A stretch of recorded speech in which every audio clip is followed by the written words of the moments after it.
It's the hardest part of the ring. The hardest part of the ring. Sometimes you go over the top rope and you bang your head on the ring apron. And that's when you feel like a big dope, 'cause they're the worst bumps you can be taking. Oh, it's the hardest part of the ring. The hardest part of the ring. Sometimes you reach out for the hot tag, and you go ahead and blow your own comeback. And that's when you should quit wrestling.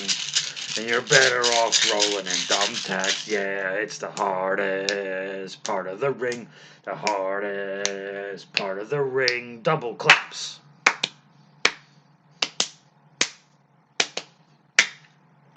The hardest part of the ring.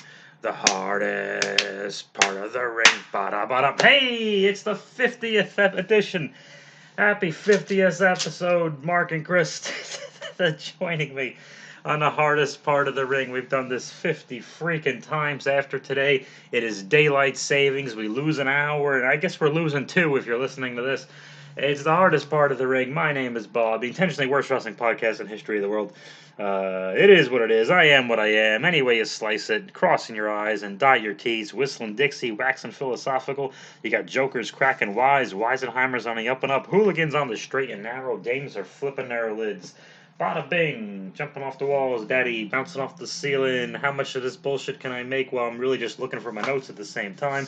Well, we can do all day. We can burn a candle at both ends. We can burn a midnight oil, punching the clock, passing the buck, working hard but hardly working. I found my notebook. Okie dokie, we're talking about WrestleMania 8. That's right, I was doing WrestleMania 7, and Mark commented that a year later was the beginning of his fandom, so I thought, why not? Let's just go forward a year. Talk to one of the most fun and interesting WWE shows in many ways of the end of the golden era, really. And at the same time, kind of lackluster as a WrestleMania. It's an odd show. Is it a great WrestleMania? I don't know. I still don't know. I've watched it several times, and I've watched it again over the last couple of days.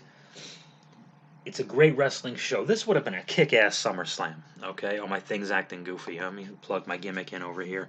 That's what she said. Enough of that. Okay. Yeah, it's a great show. Like, this would have been, if you divvied this up into, like, 2 Saturday night main events, they both would have been historic.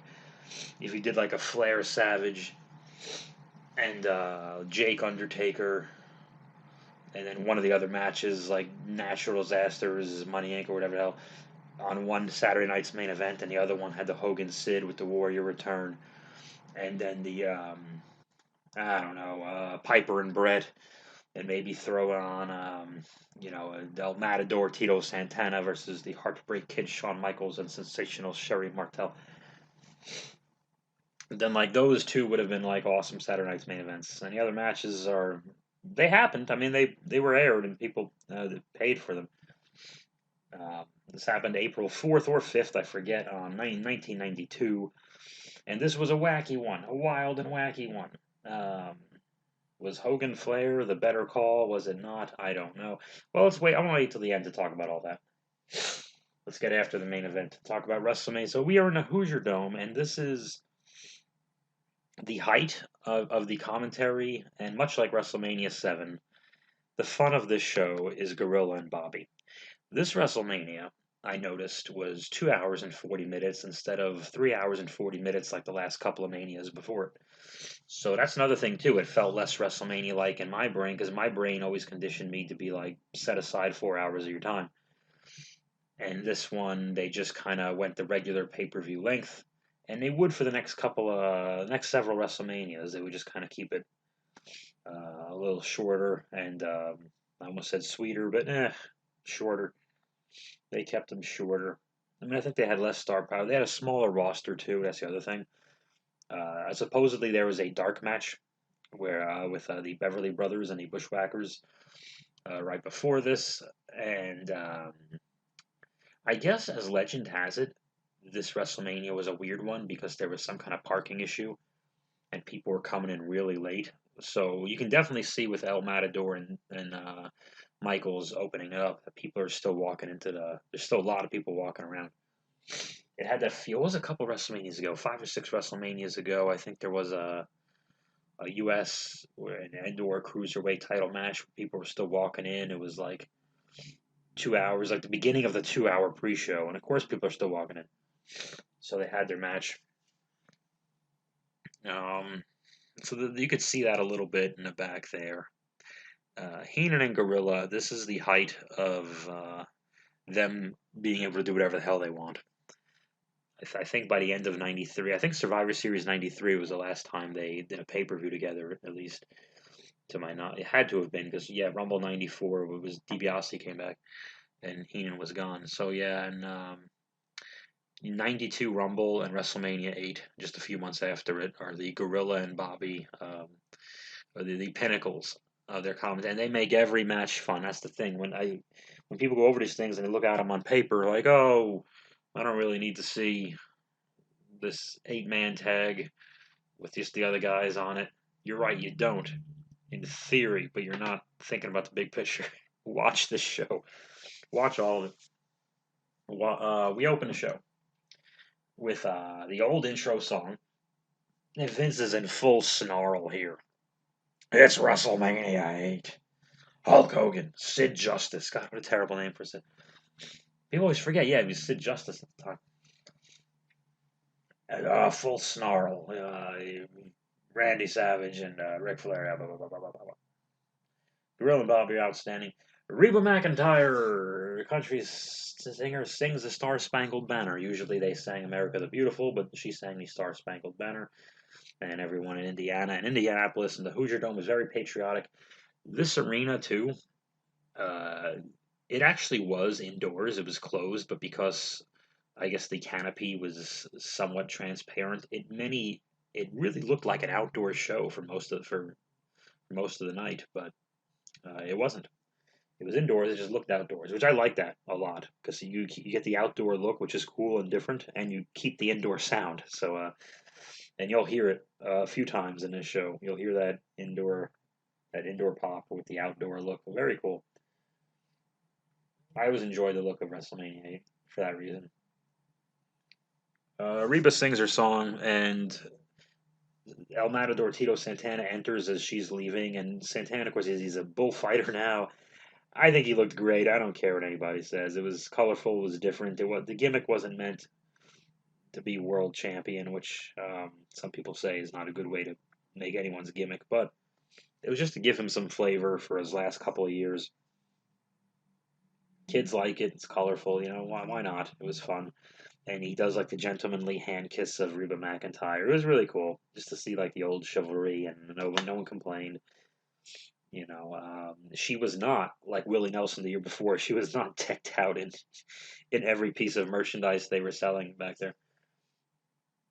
Sounded great, good for her. But the joke is Bobby Heenan kept saying they were brother and sister because isn't that her name, Reba McEntire? And Gorilla would just get so upset with him, and it was so much fun because Bobby is in a way like how like Seinfeld oozes out every drip of funny he can into a bit. Well, Bobby would do that too, and then some. I just compared Bobby the Brain Heenan to Seinfeld. Jesus Christ. That's two groups of people mad at me for completely different reasons. Anyway, Tito Santana wrestles the first, not the first heel appearance of Shawn Michaels post Rockers, but the first singles match. And Shawn does win this. Shawn comes out with Sherry.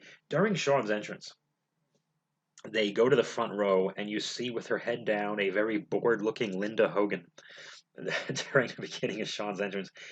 I want to say she's looking at her phone, but it's 1992. She likely doesn't have one on her. She's looking at something phone-like, as if it's almost like she had an iPhone in '92 and she was looking down at it as Shawn Michaels entered, bored out of her fucking skull.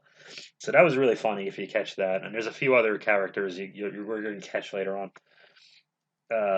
This is where Sherry was doing like the cougar thing, and she would have Michaels like throw her down. It was kind of like he never I hate going through the cliche. You can never do that today, and I wouldn't do it today. But I think in 1992 was the way to go. There's an odd dynamic where Gorilla, because she's a heel, Gorilla has to insult Sherry's looks, and it's okay. A great line when Bobby Heenan has to over the top fawn over Sherry because she's a heel, and there's a great exchange where Heenan talks about how great Sherry looks, and Gorilla says, "You need to see your oculist," and without missing a beat, Heenan goes, "There's nothing wrong with my feet." Brilliant. Brilliant. You can't match this. I'm so happy to relive this. I'm 11 minutes into this thing and I'm still on match one. People talk about Ricky Steamboat and the arm drags, the ultimate babyface, Ricky Steamboat, arm drags, babyface, arm drags, Steamboat, face, dragon, Steamboat, dragon, face, arm drags. They never stop. They should be doing that also with Santana and the headlock. Nobody works the headlock like Tito Santana. Nobody goes back to the headlock takedowns like Tito Santana. Most of this match was Santana working a headlock on Michaels, and it was fantastic. And the people were happy because they were telling their mini wrestling story. Michaels would try to get away, Santana would grab him. Michael would try a little trick, Santana would grab him. Santana was using the experience, and eventually, Michaels would be unsportsmanlike and throw the first punch, and that makes it okay for Santana to throw the punch. A little bit of an odd finish. Shawn is standing on the ring apron, which is the hardest part of the ring. Santana reaches over and tries to give him a slam, and Shawn just kind of holds onto the rope and then just falls on him for the high cross body and kind of pins him. I think they tried to say he had the tights, but he didn't really. I've always been curious. I could never get an answer for this. I always heard that in the first year, like in '92, of the Sherry days of managing heel Shawn post Rockers, that there were old face veterans who really didn't want to sell for Shawn because of his size, and Sherry would make him.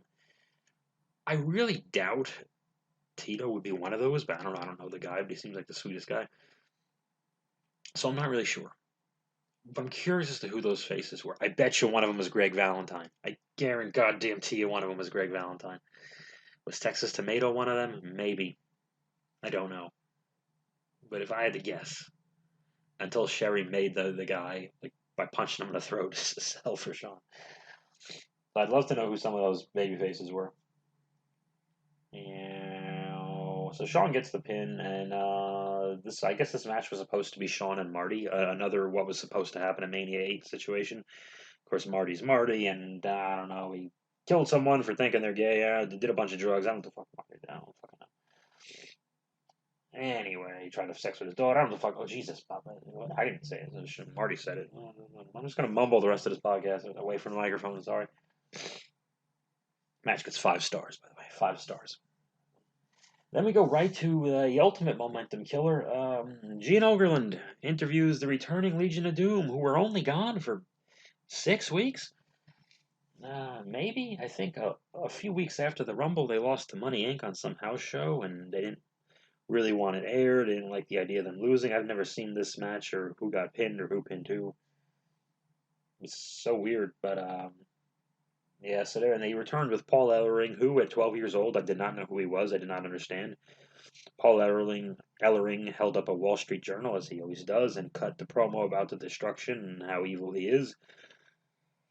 Man, this was happy to see him, and then they stay just a little bit too long. Hey, it's great that my high school buddy came over for a reunion, and now it's late, and we played 2 games of Monopoly, and god damn it, I'd like to get some rest. And you still want to reminisce and talk about that other guy in high school you didn't like, and I'd like you to go home now. So it's weird what this kind of felt like. And then they woke up again because I think it was just rambling, and Hawk just went, "What a rush!" And they went, "Oh, okay." But this brings. I always thought this was later on in the show, but I was wrong. See, revisionist history. Promo gets 5 stars. Sean Mooney is talking to Jake the Snake Roberts. No, Mooney. Jake cuts a great promo. Controversy behind this match. I guess Jake had no problem losing Undertaker, but Jake wanted to be part of creative because Pat was retiring in his Terry Funk style of retiring 8 times, and they weren't gonna fill that and let Jake jump in there. So Jake pretty much held up Vince not for the money but for his notice. And this match is the end of. You're gonna hear this a few times. This match is the end of Jake's main run that he's famous for, the 86 to 92 WWF run. This is the end of that Jake the Snake Roberts, the end of the legend of Jake the Snake Roberts. If we never saw him again after this and he showed up today, we'd still lose our minds equally just because this is what we remember him before. And he wrestles the Undertaker. This is take two, Taker 2 in the chance and the streak. They go back and act like they planned it all along. Undertaker this is the first appearance we see of him as a good guy. There was a great recap during Mooney's interview. They recap one of the funeral parlor segments where Jake closes the locker. Geez, I used to do it. That's why I said I used to do it as a freshman in high school. Close it over my locker, over my hand. Jake closes the coffin on Taker's hand and hits him with like 5 chair shots, which at the time, one of them was almost an atomic bomb. So, and in fact, the Taker kept coming, did the Frankenstein gimmick, and they showed Jake DDT Paul Bear and kicked the urn and everything else, and just built up heat for this match. This whole thing started when Savage beat Jake on the main event, and Jake was going to waffle Elizabeth in the head with a chair as they came through the curtain, and Taker pulled him away, and then it allowed Savage to get another piece of Jake. Weird blow off for that Jake and Savage feud, but it was just more of a transition than a blow off. But whatever, you can't fix everything. I guess they got all the steam out of that they could, and there's no point going into Mania with that. I know they headlined like a garden show with it in early '92, so it was kind of like, all right, what? Because it was still now it was a half house show, half pay per view business, as opposed to a few years before it was still a house show business, so we're selling house shows. Now we're doing both. I don't know the answer, but if they'd already gotten Jake and Savage to some degree, especially on national TV, I guess I could see why they had to switch that. But more on that later. Jake wrestles the Undertaker, and I love this match. Some people are bored by it because they're stupid. It is a great match. Undertaker is. People remember the Frankenstein slow moving gimmick. What they forget is he would jump up and do that huge clothesline. He would do the rope before it was called old school. He would do all that. It was just his movements were sudden and sporadic, so he'd be slow, slow, slow, slow, slow, big boot in the face. Slow, slow, slow. Jesus, huge clothesline. Miss the elbow. Big bump. Wait. Then sit up. Like, they didn't really. I think they're misremembering. That's why I'm here, because I'm fucking old.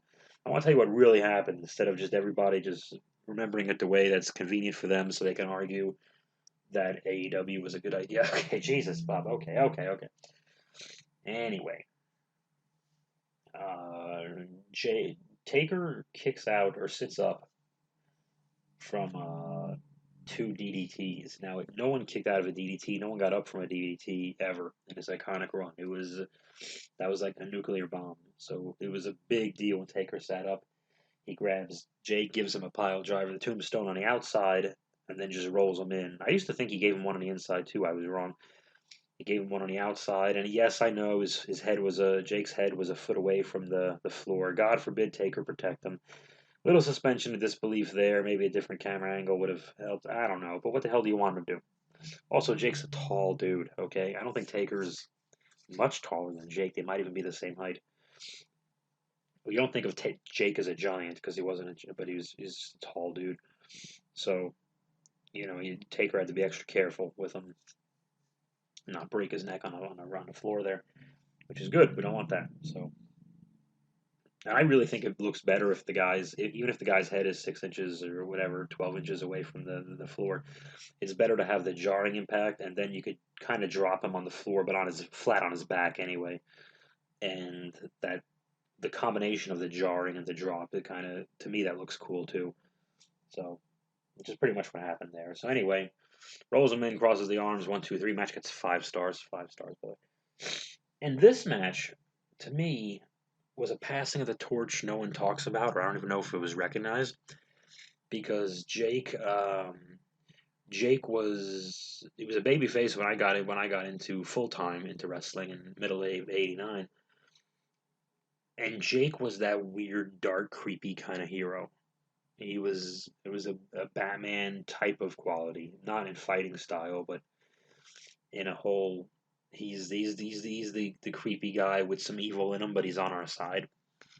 And Jake, in a way, kind of passed this torch to Taker, I think very inadvertently. And now Taker became this, for the 90s, this new walking demon that is actually on the side of good. He's here to slay our monsters, even though he's pretty monstrous in his own right. It was a different way of doing it. And so a torch was passed here. Taker assumed Jake's mantle, in my eyes, of being a dark babyface that is there to slay villains in a different way than Jake. So um, I think that was great. And we go from this second match of torch passing right to a third match of torch passing, which is really cool. I love these two back to back. Okerlund is here in all his greatness, and Roddy Piper and Bret Hart are interviewed at the same time. They're going to run two baby faces for the Intercontinental title, splitting the audience again. What's going to happen? Piper does everything here. Bret says very little, but Bret is cool and calm and collected. Piper tells the whole story. Your moms used to make the bologna sandwiches, and you're the kid, and the whole thing. And they do a little thing where they kind of put their hands on each other, and they get a little heated, and Okerlund wants to separate them. Really, I don't want to just say that all the promos, all the words, because that just spoils it. Watch it. It tells you exactly the story of the match you need to know, because there was no other real build up for it. Bret lost to Mountie because there was a contract thing or whatever, and then Piper beat Mountie like a week later at the 92 Rumble, and everyone decided Piper and Hart's more interesting. So we do this match, and also this was great because you didn't have to watch two pre-taped interviews; you just only had to watch the one. We go to Bret and Piper. What a thing of beauty. Oh my goodness. Underrated classic all the way. Piper's doing wrestling moves. Easily the best Roddy Piper. My favorite Roddy Piper match. I hate saying the best because, whatever. My favorite Roddy Piper match. Them two just trading arm drags up top is already great. The story they're telling where Piper kind of spits on him, but then he kind of regrets it. Gorilla and Bobby helping us understand the story. Bobby predicting that he argues with Gorilla. Gorilla says there's not going to be any flying head scissors here, and Bobby says, oh no, there will. There will be some great technical wrestling moves, but their tempers are going to flare, and then we'll see who keeps their cool. And Bobby was right, and there is a great spot where Bret goes for the high cross body. They go backwards. Piper goes backwards with him over the top rope. And internet fans today would watch this and go, "Oh, it was a botch because he didn't quite get him over easily right away. He kind of like held him, and then he had to throw him both." No, because like I already know, because everyone thinks everything doesn't go perfectly and smoothly as a botch. Not everything's supposed to look perfect and smooth. Yes, Piper was probably trying to go backwards over a bit smoother and not have that stall that he did, but also things need to look like a struggle. So he catches Piper. They're against the rope. He doesn't quite go over. So okay, so he gives another heave and he sends himself backwards with Bret hitting his back on a ring apron, is the hardest part of the ring. And they both take the tumble. And it looked great. I don't care what anybody says. It looked like a real struggle. Like Piper was really trying to muscle up Bret, but Bret was really kind of shifting his body weight to get them both over the top. They do a tease. Piper's going to hit him with the bell, and Piper decides not to cheat. And you can hear the fans, they're booing at the idea of Piper cheating. Today they would just cheer, even if they love the babyface. They cheer because someone's going to get hit with something.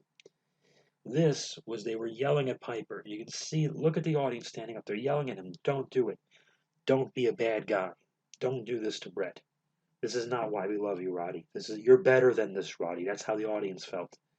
And he tosses it away, and they popped when he threw away the foreign object and decided to do the right thing. Don't tell me it's a different time. Better workers. They got you there.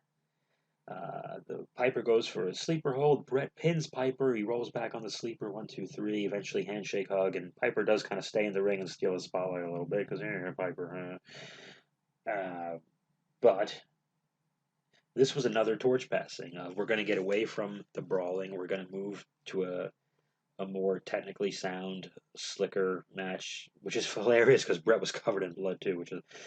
Bret. I guess the story goes he told Vince it was an accident, but hit a razor blade supposedly in his mouth or whatever. I don't know how all that. Don't ask me how all that works. I don't want to know. I don't know.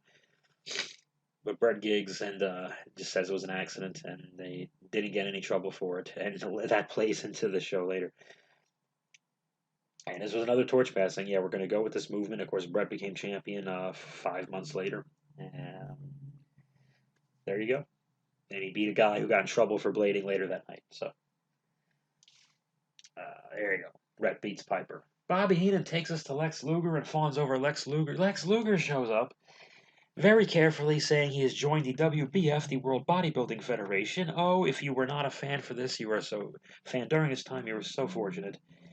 Long story short, Vince started a bodybuilding federation, lasted about a year or so, 91, 92, and Lex Luger joins up, and he couldn't say he was joining the WWF as a wrestler due to a non-compete clause. He had lost the WCW title to Sting in February of 92. Don't ask me what part of February, but it couldn't have been more than like 6 weeks that he'd been gone from there. But he is allowed to join a bodybuilding federation, which is not a non-compete clause. And that's why Lex Luger was on TV. And then he got in a motorcycle accident, and they put metal in his arm. It's a whole thing. But Luger cut a great promo here. He was great. He flexed and told everyone why he was the shit. It was fucking great. 8-man tag team match. Let's move along because it's WrestleMania 8, so we have an 8-man tag team match. They tried this at 10, but it didn't happen. The Mountie, the Nasty Boys, and the Repo Man backstage cut a goofy promo. Repo Man's run around the locker room. Sergeant Slaughter, Virgil, and Hacksaw Jim Duggan and the Big Boss Man all take turns saying things. Virgil has a white nose guard on his nose because Sid Justice bashed his face into an exposed turnbuckle on Wrestling Challenge, I believe.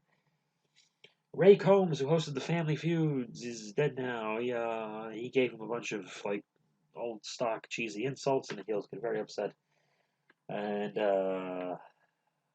yikes! During this match, Bobby Heenan brought out the old trope: Shawn Michaels has left the building. Which, if you don't know, in Shawn Michaels' first year post Rocker, that's where they were throwing everything everything at the wall they could to get Shawn over. Shawn was. I'm hungry. Hang on a second. I'm very hungry. Let me just pause this for a second. Hey, I returned. I ate a snack. I had some food. I had one of these Sargento balanced breaks with nuts and cheese and dried cranberries. It's like a healthier snack. You know, it's better than the Oreos or whatever the fuck. So I think better when I'm not on an empty stomach there. I just had to eat some food. You probably didn't notice because it went. The 8-man tag. The good guys won. Virgil pinned a Nasty Boy or something. I don't know. Match gets 5 stars, by the way. Then we cut to Mr. Perfect and Ric Flair. We're doing their pre-match. their pre-match promo here with Sean Mooney, and right away the first thing out of Perfect's mouth as Sean Mooney starts talking, it makes me laugh every time. Perfect goes, "Shut up, Mooney," so this match is sold on the idea that Ric Flair is claiming to have had sex with Randy Savage's wife Elizabeth in the past, and the angle was the first one, the only one I can really remember where they used WWF Magazine to further the angle. So they had all these pictures of very well photoshopped for the time, Ric Flair and Elizabeth with these towels that say R and L like Randy and Liz, which obviously Rick and Liz went. And they would wait like 2 months. Like, it turns out the R meant Randy and not Rick. Like, oh no, I was 12. I figured that out. But and Ric Flair would say all these things with no one had gone there with Elizabeth before. They let Jake Roberts like slap her at the Tuesday in Texas thing, which is crazy. But I guess the only way to feud with Randy, the post-career-ending Macho Man Randy Savage, was the only way to feud with him was to do something with Elizabeth. She didn't last long, but I show my teeth. So Flair was claiming to have had relations with her, so now we're slut-shaming the woman for allegedly having relations with anyone other than her current husband in her life. And it was a lot of Savage. She was mine before she was yours. Your old lady is damaged goods, and it was like, oh Jesus. And then they claimed that they had a giant centerfold of nude photos of Elizabeth, and that after Flair beats Randy Savage, they threatened to hang it from the ceiling in the Hoosier Dome. So this angle, by 2021 standards, hell, by 2018 standards, revolves around slut shaming and revenge porn. I just want to make that clear. That's what they were going for. And Savage is challenging Ric Flair for the championship, and he's very upset. it was named out of nowhere that Savage was the challenger, so they just had to like manufacture this weird feud. They announced it was gonna be Hogan and Flair at this press conference thing, and they're gonna show that later. And then it switched over to Hogan, Sid, and Savage, Flair. And there's a couple of schools of thought on why. There is one school of thought that you hear on a very famous podcast, but I can't trust the people in it. Oh well. Savage and Flair and Perfect rather are tremendous with Mooney and how they're gloating beforehand, which makes no sense because if they had the centerfold to embarrass Liz again, she should be body shamed to embarrass and slut shame Liz and revenge porn Liz or whatever the fuck.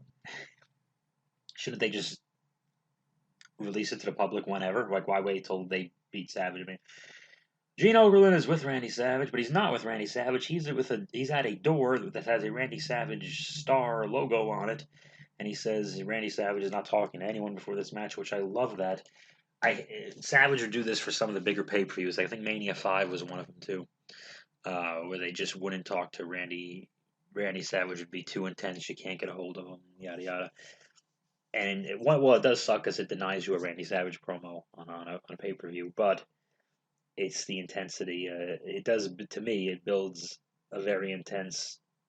How crazy of a mood is Randy Savage in? Like, oh man, he must. If Randy Savage isn't talking, how freaked out is he going to be when he gets out there? Uh, Randy Savage and Elizabeth. Jesus, Randy Savage and Ric Flair have this match, and this was the second time in a row. As a kid, I realized a real main event can happen in the middle of a show. Oddly enough, not oddly enough, it involves Randy Savage for the second year in a row, just like Savage Warrior showing up Hogan Slaughter.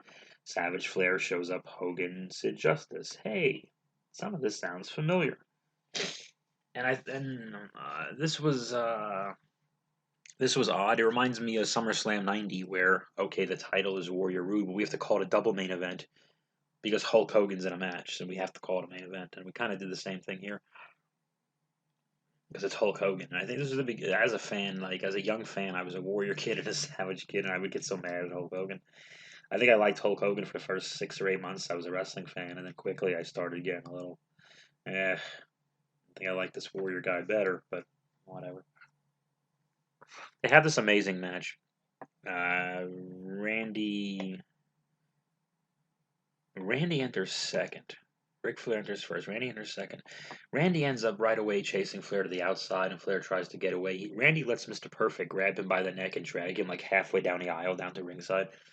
And Perfect was a manager at the time, so it was really weird. But Randy would just. So Randy was so intense but so unselfish like that. So Randy beats the tar out of Ric Flair, which we want him to see. Weird seeing Randy forced to do this to Ric Flair spots that Randy wouldn't normally do. Like Randy doesn't shoot people into the buckle and give a backdrop. That's not what Randy does. But they made it work. Really funny moment when Randy gives Ric Flair the slam off the top turnbuckle there, the press slam. But Randy has to stand on a bottom rope to reach up and grab him. Because Randy, I think he was only like 5'11" or something like that, 6 feet tall. And there's a moment. I don't know why Ric Flair wouldn't just duck down. But they have this match. Randy does hit the big elbow, and everyone thinks it's the 1, 2, 3. Perfect pulls the referee out. It's pandemonium. Perfect slips some brass knucks to Savage, and Flair hits some Savage down like a ton of bricks. Really fast, quick snap bump. I remember thinking it was over there as a kid, and even there, now I know who wins, and I'm still like, oh, jeez, he can't get out from that. Flair passes the brass knuckles or whatever it is back to Perfect. Savage kicks out. Just Savage does the axe handle off the top. Ric Flair bounces off the ring barricade, and we start to see him go to town. He's going to work down there on that forehead, and now he's bleeding, and he's bleeding a lot. And Brett was bleeding a lot, but Flair is bleeding a lot on an already bloody mat, and Savage is hammering away. They do some kind of exchange back and forth. Really weird finish where I think they were working on Savage's leg, and I say they because Perfect was really involved. Savage gets spun around. Did Liz come out but right before the finish or right after? I forget. Yeah, I think it was right before. I think Liz already comes out. She's running out, and Dave Hebner is in a suit and white sneakers. It's hilarious. So is Shane McMahon, a 20-something, 21-year-old Shane McMahon. They end Dave Hebner and Chief Jay Strongbow and Tony Garea and Renee Gallet. None of them can hold back the 110-pound Elizabeth from getting to the. Or they're just afraid to touch her because they know what'll happen. No Pat Patterson. That's right, because Pat resigned or whatever. Yeah, I'm used to every time I see Elizabeth, especially look at Mania 5, look at Mania 4, because they're so the audience is so close. Look at Pat. Pat's behind her with both arms out, and yeah, so weird for me to see Elizabeth and not Pat Patterson just like body like shielding her the whole way down there. But it was a big aisle and you couldn't really reach across, and there were guys who were working there, but they also know if they really even put their hand on her shoulder, like Randy's gonna kill him. So they got to the ring. So Elizabeth powered through like six giant men to whatever. Savage rolls him up and hooks the tights, and I actually kind of like that. I hated the out of nowhere of it all. I thought it should have been a little more. I didn't like Savage getting his ass kicked right before the pin. It didn't really. I could deal with that with him winning with not the elbow, something different. But at the same time, Savage out of nowhere winning as he's getting beat up, like nah, he should. There should be a comeback. There should be a little bit of a comeback, something. And then if Savage says, I you know what, I just hate Ric Flair. Fuck him. I'm gonna hook the tights because I'm Randy Savage. You know I can cheat too. You know my name, motherfucker. Like, yeah, okay, cool. I'm happy with that. But I didn't really like, you know, I didn't think it served Savage very well, especially because Randy Savage, this era of his career, he was so small, he was so thin. We forgave it because it was Randy Savage, but um, no, I just thought he needed more. So Savage wins the thing, and Flair and Perfect, they put the boots to him and everything else, and they beat up his leg, and then a bloody, this is so gross, a bloody Ric Flair grabs Elizabeth and forcibly kisses her again. What the fuck? And Elizabeth, this is cool. She just goes nuts and starts slapping Ric Flair like not once, just like just blah blah blah blah blah. He pretty much bumps out of the ring for it, and it was just so. And Randy goes right after Rick, and because I don't think Randy knew. I have no idea, but I imagine in those days Randy wouldn't even know that Rick's planning on cutting himself up. He would just kind of be like, "All right, I guess I got to go with this."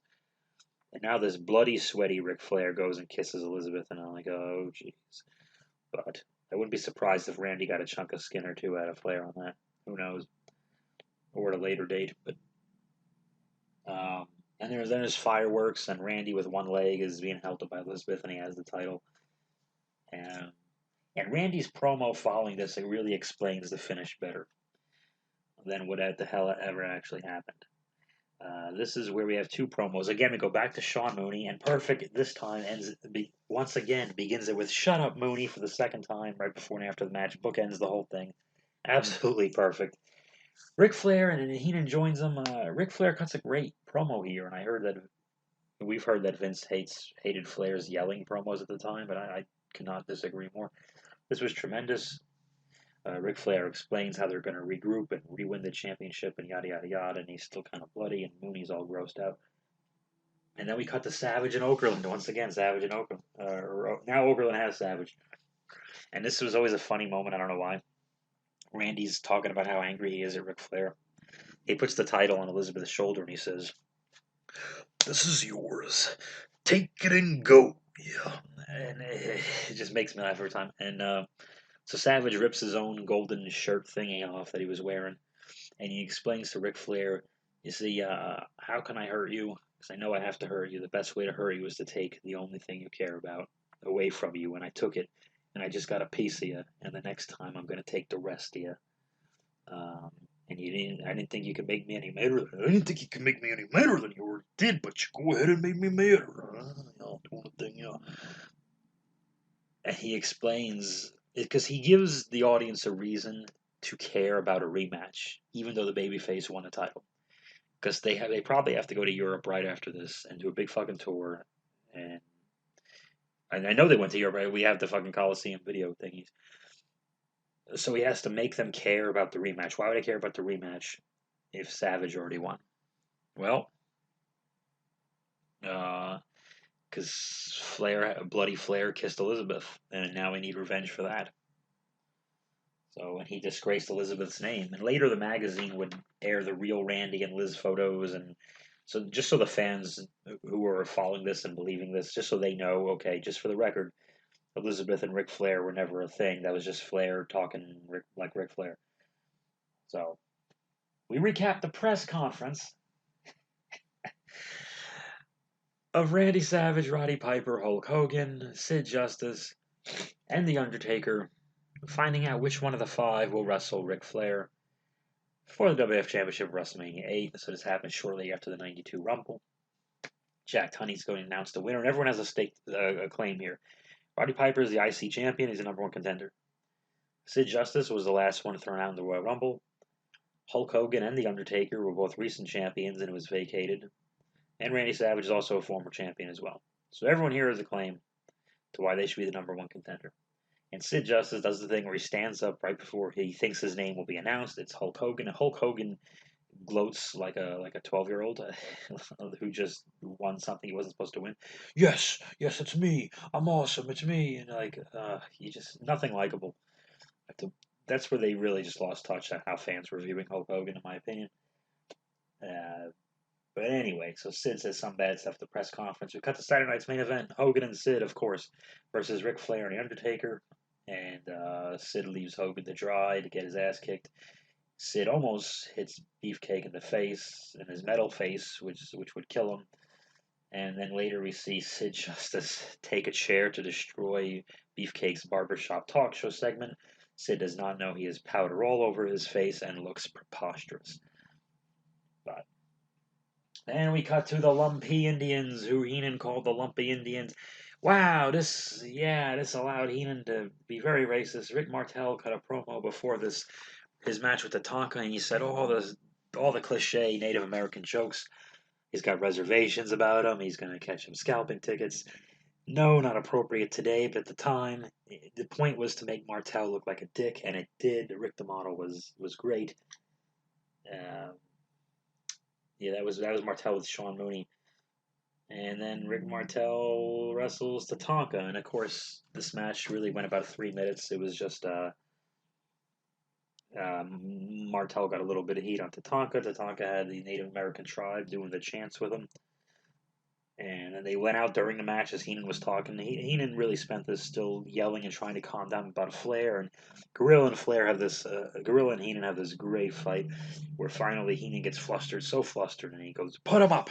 Put him up!" And Gorilla, "Are you kidding me?" Again, watch this match for that commentary that had nothing to do with that match. There's going to be a lot of that. Tatanka just wins with a high cross body in like 3 minutes. Match gets 5 stars. Oh, Savage and Flair gets 5 stars, by the way. And then Gene Okerlund talks to the Natural Disasters, who are going to challenge Money Inc. for the Tag Team Championship. They're mad that Jimmy Hart tossed them to the side. That would be a recurring theme for later. And what happens next? I forget. Oh, the Disasters and then Money Inc. have their match. It's 5-6 minutes. The Money Inc., DiBiase and Irwin, the tag champs, they run away and get counted out, and that's the end of that. There was some kind of story where they were supposed to go home in like 2 minutes, which makes sense considering what happens right before it and right after it. But I guess Savage and Flair went long. That didn't happen. So I think Earthquake was the one who said, "Fuck that, we're doing our match," or a big chunk of our match, and they whatever. Beefcake is talking to Gene Okerlund. He says he's Hulk Hogan's friend. And then Skinner wrestles Owen Hart. I don't think there were any interviews for this. Skinner loses to Owen Hart about 1 minute. He spits some tobacco in Owen Hart, who's wearing his cab driver pants and suspenders. I'm not kidding. Owen Hart's wearing crazy baggy pants that are purple, but with some black and white checkers on them and suspenders. Skinner spits tobacco in Owen's face, and then Owen does a roll, and he skins the cat, and then does a roll and gets the Duke on Skinner, and then drop kicks him after the thing. It could have been more than a minute. 5 stars that match, I guess. Also gets 5 stars. We were supposed to have scheduled for this pay-per-view was the British Bulldog versus the Berserker. It does not happen. Just as the following year, they were scheduled to have Bam Bam Bigelow versus Kamala, which did not happen. And a year after that was a 10-man tag, which did not happen. This is the beginning of a streak of, hey, we're running out of time. But Okerlund talks to Sid, and we get the best Sid Justice promo of all time. And they even recap in the middle of the promo, Vince McMahon talking to Hulk Hogan, and Hulk Hogan for the first time using his Terry Bollea voice. Why did I say that? Not his real voice, because Hogan's always working you regardless. So I'm using my Terry Bollea voice. Shut up, idiot. So they were teasing that Hulk Hogan wanted to retire after this match, but never really quite out saying it. And that's probably the reason this match happened. Of course, as Sid as the heel says, well, I will make sure it's your last match, regardless if you want to be or not. Sid cuts a very intense promo. I keep forgetting Harvey Whippleman was his manager at this time. It wasn't memorable. And the thing is, history isn't kind to this for a lot of reasons. Another reason is Sid leaves like a month after. He didn't like his matches with Warrior and just takes the fuck off. History also is mostly not kind to it because we didn't get Flair and Hogan. So, is there a Hulk promo here? Does he talk to Okerlund? I forget. I don't think so. Oh, I forgot. Sid versus Hulk Hogan. Why wasn't this, before we talk about this match, why wasn't this pay-per-view Hogan versus Flair? One theory we've heard is that Hogan and Flair were not drawing so well on house shows. I know they had 2 matches in the Garden in November and December in '91. I think Flair won one of them by DQ or countout or something. He got like a pin on Hogan, but then they didn't count it like shortly afterwards. Because why would you want heat? Also, there's another problem with the match Hogan Flair. We know Hogan's leaving, maybe not forever, but we know he's taking a pretty long break, which is more realistic. Even in hindsight, you can still pretty much guess like, okay, Hogan will be back, but when? So what do we do here? You can't have Hulk Hogan beat Ric Flair for the championship that he just won in the greatest Rumble of all time. You can't have Hogan beat Flair and then go away and do what? Vacate the title, which they just did 3 months before this. And you can't have Ric Flair beat Hulk Hogan. At the time, heels didn't win pay-per-views. Okay? Maybe we could do a rematch later. Maybe. But it's not something you did with the Hulk Hogan character at the time. For Hogan to lose and then just run away, too. It's one thing to beat Hulk, like with Taker in a chair in November of the year before. But Hulk is going to keep coming. Hulk's not running away for 6 or 9 or 10 months and then getting his revenge. Hulk's got to come back like right away. So what the hell would you do with Hogan and Flair? I have no idea what the numbers are on Hogan Flair house shows and everything else. Being a suburban New York kid, we got the MSG channel, so in my mind, I'd already seen Hogan Flair like twice. And yeah, I gladly would have seen it again at WrestleMania 8. Don't get me wrong. Even then, I would be like, oh, it's still Hogan Flair. It was still a big deal to me. But, yeah, what the hell is the finish? Let's take the box office out of it because I don't know those numbers and all that bullshit. What the hell is the finish? So no one can win this match. So what do we do? And if it is Hogan, if we're trying to sell it as if we're half, that's the thing. They didn't really commit. You can't be half pregnant, as they say. They didn't really commit. Is it Hogan's last match? Isn't it? They were the marketing of the match was hinting at Hogan's last match. And this match, similar to Jake, this match was the last match of the iconic Hulk Hogan run. The January '84 beating the Sheik all the way to this match. And it's so forgettable. Because the main event of WrestleMania 8 is about to end on a DQ where a brand new voodoo guy shows up who was never on a pay-per-view in his life. A WWF pay-per-view, I don't fucking. Let's do Sid versus Hulk. So the music plays, and Hulk Hogan, while his music plays, beats up Sid and bumps him. I think Sid jumps Hulk. Hulk shoots him off. There's a reason I'm going move by move here.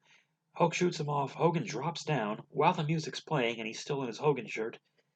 Does a couple of punches, knocks Sid out of the ring, throws his bandana at him. The music continues to play, and Hogan would do this with heels sometimes. And then Hogan rips his shirt off and poses.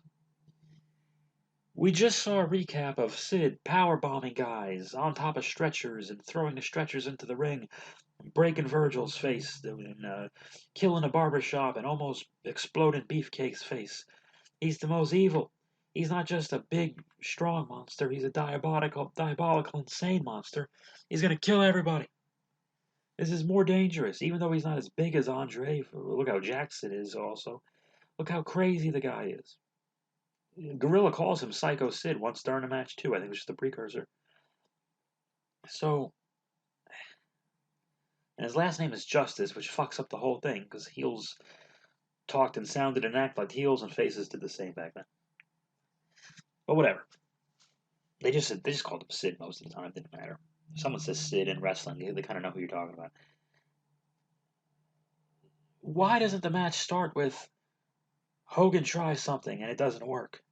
Sid does something and Hogan. Why did it not start with Sid kicking the shit out of Hulk Hogan and us getting really, really worried?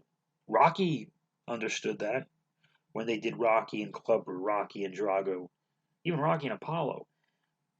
They got it. Do that. Hogan should know this. He was in one of them fucking movies. But no, they did that instead. So right away, after all those months of build up, now all the piss is taken out of Sid. They have their match. Sid decides to cut a promo into a camera in the middle of the match. At one point, he does a one-arm choke slam on Hogan. And I'm not mad that Hogan doesn't go up that far. Same with the power bomb. He power bombs Hogan. Hogan's a big boy, and Sid got him up as higher than I would actually expect. So, and Hogan went up for the power bomb, even better than I would expect. So you know what? Leave it. The point is, we already established these moves as devastating. That's the point. And he does them in the middle of the ring. Not the ring apron, which is the hardest part of the ring. The middle of the ring where you're supposed to fucking bump people. So, anyway, Hogan kicks out of the power bomb, starts hulking up. Big boot, body slam. Because you got to give him one last slam, especially with the big guys. You got to give him a slam. Leg drop, 1-2, kick out. Sid kicks out of the leg drop. Because old Charles Wright, Papa Shango was in the locker room when he was supposed to be hitting the ring. So then Papa Shango makes his way to the ring, who the fans only know from like promo TV vignettes so far. Shango works his way to the ring, and then, but before Shango gets to the ring, Harvey Whippleman just walks into the ring, and a referee calls for a DQ. This is how Hogan's legacy ends, or how we saw it as over for a long time. Excuse me, they're pounding on Hogan. Warriors music, place explodes. The biggest pops of the night. I'm going to get to Warriors in a second. I just want to mention the reaction to Warriors music was insane. The reaction to Hulk Hogan's entrance was insane. The boos for Ric Flair and the cheers for Randy Savage and Liz were insane. The pop for Undertaker was insane. The boos for Jake Roberts were insane. And for everybody else, they were very good. The initial Road Warrior pop for LOD was very good. And then the pop for that promo to be over was also very good. Anyway, Warrior runs in. I think he doesn't do much. He just clotheslines Shango over the top. Sid hits him with a chair. Warrior no sells it. Hogan pulls the chair out, and they just the heels take off. And Warrior celebrates with people. So this looks like your potential third torch passing of the show. Jake to Taker, Piper to Brett, Hogan to Warrior. Even though we saw Hogan Warrior sort of passing 2 years prior, we were expecting the real torch passing now because Hogan's saying, "Hey, this guy has beat me, and I have to go away now." So we think this is a third torch passing of the night, and it does not end in a hat trick, folks. Warrior is, because they still have to play Hogan's music, and there's fireworks and everything else because we think this is Hogan's goodbye, which is weird that he's not alone posing. He's with Warrior. And Warrior has to kind of pump his fists and like bop around to Hogan's music, which is hilarious. And again, Warrior has the short hair, and it's led to the myth, the early 90s myth that the Warrior died, and they had Kerry Von Erich or someone else play him, but then Kerry Von Erich actually does die, and that went down the toilet. Whatever the hell.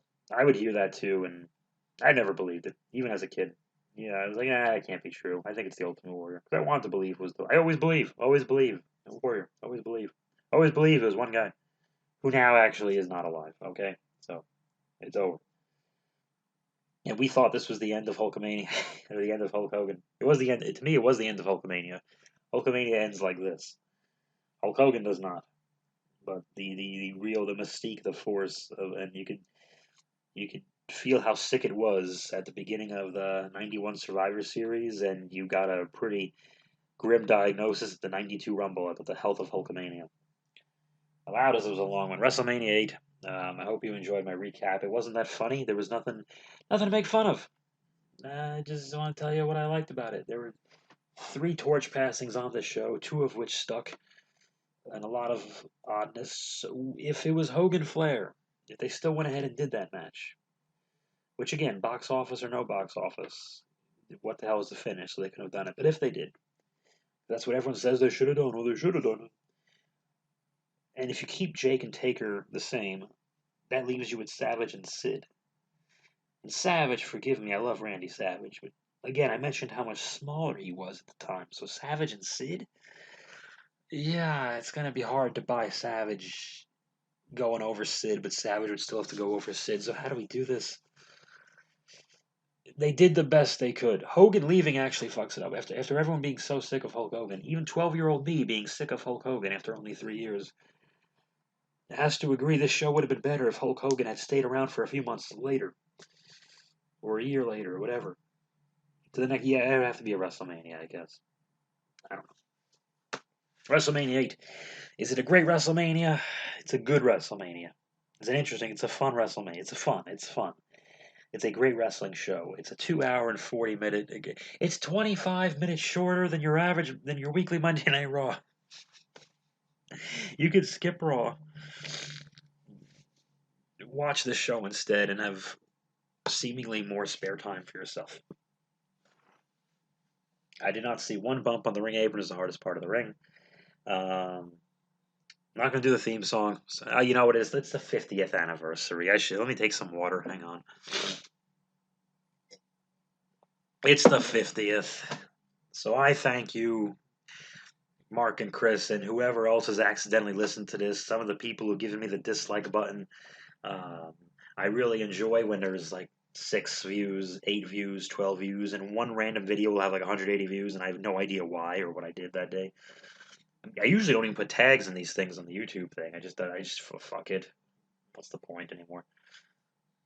Wrestling podcast. The whole thing is taken up by people who were in the business, and even there's even too many of them. And they're killing each other. So I appreciate you guys listening, and here's to 50 more episodes of the hardest part of the ring. The hardest part of the ring. Sometimes you go over the top rope, and then you bang your head on the ring apron. And that's when you feel like a big dope. They're the worst bumps you can be taking. Oh, it's the hardest part of the ring. The hardest part of the ring. Sometimes you reach out for the hot tag, but then you go ahead and make your own comeback. And that's when you should quit wrestling. Oh, you're better off rolling in thumbtacks. Yeah, it's the hardest part of the ring. I said the hardest part of the ring. Double claps.